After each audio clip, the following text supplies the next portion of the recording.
आम आपंकर विगत जीवन को टिके फेरबा जितेबाला आप प्रथम राजनीति को आसते समस्त जानते आप वेटेनरी डॉक्टर जड़े डॉक्टर चाकरी आप न करी राजनीति को केमती आसिले और कहीं इच्छा कले राजनीति को आसापे मु राजनीति करने को इच्छा करी नाही जदिओ छात्र जीवन में मोर प्रबल इच्छा थिला राजनीति करने किंतु से सुजोग मु पाई नथिली पाठ पढ़ा सरला परे मु चाकरी कली जेहेतु मु वेटेनरी पढ़ुली मु किंतु जड़े भल छात्र नथिली तो से समय जेहेतु मु भल भाव पाठ पढ़ी नथिली चाकरी जो मत जचाला मु मना कली प्रथमे मु पशु डाक्तर हेबी ना कारण भल पाठ पढ़ी नहीं जो मान चिकित्सा कर पार्टी फिटे नहीं ताको प्रति मु अन्याय करें तापर मो पे गोटे स्वतंत्र पोस्ट कराला चाकरी जे मुझे से डिपार्टमेंट रो इनफॉरमेशन ऑफिसर सूचना अधिकारी एक थी आराम रे थी 6 वर्ष थी हठात मते विजु बाबू से जे मोर तत्कालीन डायरेक्टर थे डॉक्टर गणेश्वर विश्वाल टेलीफोन कर कहले से राउत कौटी अच्छी मो पाक पठा मुझे जान नी से कहीं डाकुं कौन तांको सहित मोर संपर्क जहाँ छात्र जीवन तापर मुझे देखनी कथा ना तो मुझे आसली देखा करने मात्र के से मत कहले चाकरी छाड़ राजनीति आ एबे पर्यंत आपनकर के सही सांग अछंती जार स्मृति को नहीं कि आपन बहुत खुशी लागे एबे भी मने पकेले से स्मृति सब मु सब स्कूल रे कॉलेज रे मामलती करे वेटनरी कॉलेज रे गोटे ड्रामा हेतला थरे कई राजी हेलेनी चाकर रोल करिया मु चाकर होइतली एवं सेटा सबुठू भल होता बोली समस्त कहले मत बहुत मेडाल मिलला छात्र जीवन समझे दुष्ट था मुझे दुष्ट थी वेटनरी कॉलेज पर आम रेसिडेंशियल कॉलेज आम एग्रीकल्चर पिला सहित सब मारपिट हुए तार नेतृत्व मुझे मोर जे बड़ झीर शशुर से मोर क्लासमेट श्रुति हूँ से डाक्तर मु पशु डाक्तर किंतु आम आईएससी पढ़ला पर्यटन अति घनिष्ठ बंधु थिलु मोर जो बड़ झील जन्म है से तार पुओ को 2.5 वर्ष 21 दिन तो निमंत्रण करी से ठुक ठुक जो पुटी चलूला दोली में मो झील शोता से दोली देखू धरिकी चाहूला छोट पिला ठुक चलिक से मोर से सांग को कहली मुझे अरे ये कौन एवं चाँ चाँ हेले ये दी जन बाहर एवं शेष पर्यंत से पुओ को मुझे ज्वाइन कली। डॉक्टर राउत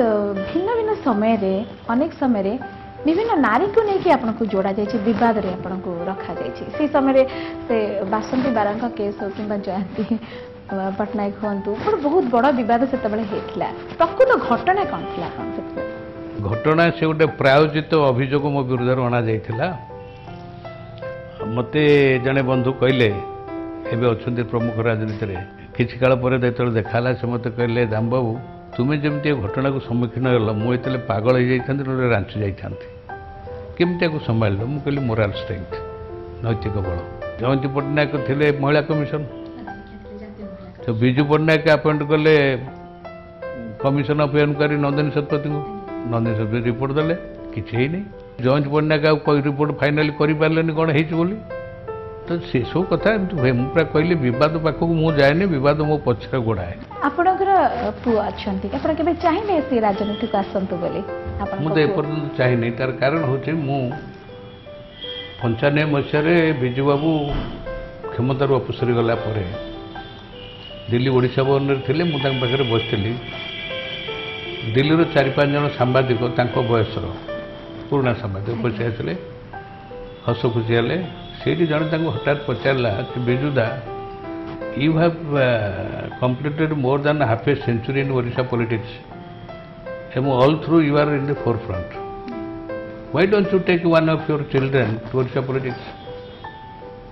Biju Babu किसी नॉइक हठात उत्तर देते जे had I taken any of my children to Odisha politics, the love and affection I am enjoying from people of Odisha, it would not have been possible. मो परिवार जदि क्या मुझे ओडिशा राजनीति में सामिल कराई था आज ओडिशार लोके मत जी श्रद्धा स्नेह अजाड़ी दौरान से संभव हो न सी मो गोटे शिक्षा थिला तेणु मुझे ओडिशा नेली मोर बंधु मैंने पुत्र संपर्क मानक आनले किंतु मुझे मन दे नहीं पर्यंत मो पुओ को राजनीति करने राजनीति क्षेत्र में प्रवेश करने मुझे जानी जे मंत्री मानकर पुओं पछरे केते प्रकार बदनाम रटना हो मरीगला ଯଦି ସେ ଚାହିଁବ ରାଜନୀତିକୁ ଆସିବ ନବୀନ ବାବୁ ତ ରାଜନୀତି ନଥିଲେ ବିଜୁ ବାବୁଙ୍କ ପରେ ସେ ଆଜି ମୁଖ୍ୟମନ୍ତ୍ରୀ ହେଲେ ସେମିତି ମୁଁ ଗଲା ପରେ ମୋ ପୁଅ ଯଦି ଲୋକେ ଚାହିଁବେ ସେ ଆସିବ ଲୋକେ ତାକୁ ଗ୍ରହଣ କରିବେ ଯଦି ସେ ଆସିବ। ଆମ ଦର୍ଶକମାନେ ବହୁ ଜଣ ଜାଣିନଥିବେ ଆପଣ କବିତା ବି ଲେଖନ୍ତି ଆପଣ ଲେଖିଥିଲେ ଆପଣଙ୍କ ଛାତ୍ର ଜୀବନରେ ଅଳସୀ କନ୍ୟା ବୋଲି ଆପଣଙ୍କର ଗୋଟେ ପ୍ରକାଶିତ ବି ହେଇଛି ବହି କିଛି କୁହନ୍ତୁ କିଛି କବିତା ଆମ ଦର୍ଶକଙ୍କ ପାଇଁ। ମୁଁ ସେ କବିତା ଗୁଡ଼ିକ ଛାତ୍ର ଜୀବନର ମୋର ବନ୍ଧୁମାନେ ଯେଉଁମାନେ ଆମେ ମୋର ସହପାଠୀମାନେ ମୋର ଛାପିବାର କୌଣସି ଉଦ୍ଦେଶ୍ୟ ନଥିଲା। ସେତେବେଳେ ଭେଟେନାରୀ କଲେଜର ପ୍ରଥମ କଲେଜ ମ୍ୟାଗାଜିନ୍ର ମୁଁ ହେଉଛି ପ୍ରତିଷ୍ଠାତା ସମ୍ପାଦକ। ଯେଉଁ ପ୍ରେସ୍ରେ ଛପା ହେଉଥିଲା ମୋର କିଛି ବନ୍ଧୁ କହିଲେ ତୁ ଏତେ ବଢ଼ିଆ କବିତା ଲେଖୁଛୁ ଆଉ ଗୋଟେ ବହି କରିବା। ମୋର ବହି କରିବାର ଉଦ୍ଦେଶ୍ୟ ନଥିଲା। ସେ ଜବରଦସ୍ତ କରି ଗୋଟେ ଛୋଟିଆ ବହିଟେ ଛାପିଥିଲେ 29ଟି କବିତା ତା ଦେହରେ ଥିଲା। ସେ କବିତା ବହିର ନାଁ ଥିଲା ଅଳସ ସନ୍ଧ୍ୟାର କବିତା। କବିତା ଗୁଡ଼ିକ କହିବାକୁ ଗଲେ ସମସ୍ତ କବିତା ପ୍ରେମ କବିତା ଥିଲା।